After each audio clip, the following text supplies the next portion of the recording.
देखिए, बात करते हैं चैप्टर नंबर 7 की, जो कि है ऑफ बर्डन ऑफ प्रूफ। तो इसमें जो सेक्शन 104 से शुरू हो रहा है ये बर्डन ऑफ प्रूफ, पहले ये इंडियन एविडेंस एक्ट में सेक्शन 101 से स्टार्ट होता था।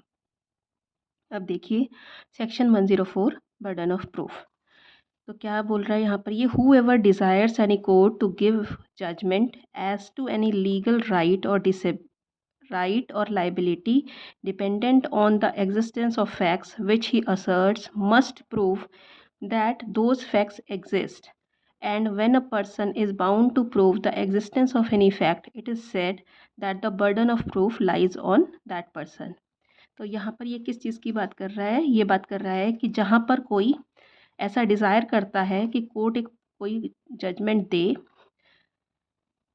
रिगार्डिंग एनी लीगल राइट और लाइबिलिटी, और वो डिपेंडेंट हो कुछ फैक्ट्स की एग्जिस्टेंस पे, तो it is he who has to assert that those facts exist, यानी कि वो फैक्ट्स एग्जिस्ट करते हैं और ये उसके ऊपर बर्डन होगा प्रूव करने का। इस सेक्शन के तहत ही हम इसको एक तरह से इनिशियल बर्डन ऑफ प्रूफ कहते हैं, या ये एक स्टैटिक चीज़ होती है जो कि ट्रायल के शुरू में ही फिक्स होती है कि बर्डन ऑफ प्रूफ किस पर है। यहाँ पर देखिए एक इलस्ट्रेशन है, A desires a court to give judgment that B shall be punished for a crime which A says B has committed, यानी ए चाहता है कि कोर्ट एक ऐसा जजमेंट दे कि बी को पनिशमेंट मिले उस चीज़ के लिए, उस क्राइम के लिए जो कि उसने किया है, जो कि ए ऐसा कह रहा है। ठीक है, तो A must prove that B has committed the crime. तो अब उसको ये पहले प्रूव करना पड़ेगा कि बी ने वो क्राइम किया है, तभी तो वो कोर्ट से इस तरह का जजमेंट चाह सकता है कि बी को पनिश किया जाए उस क्राइम के लिए। सेकंड यहाँ पर देखिए section 105 on whom the burden of proof lies.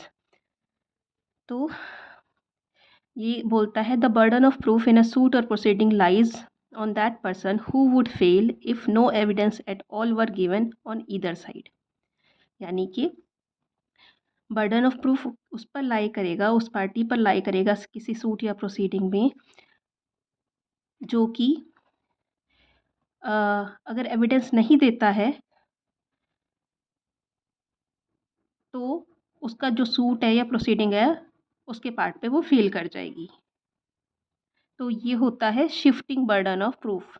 ये देखिए इनिशियल होता है, स्टैटिक होता है, और ये शिफ्टिंग बर्डन ऑफ प्रूफ कहते हैं इसको। तो हम नेक्स्ट वीडियो में इनके बीच के डिफरेंस की बात करेंगे।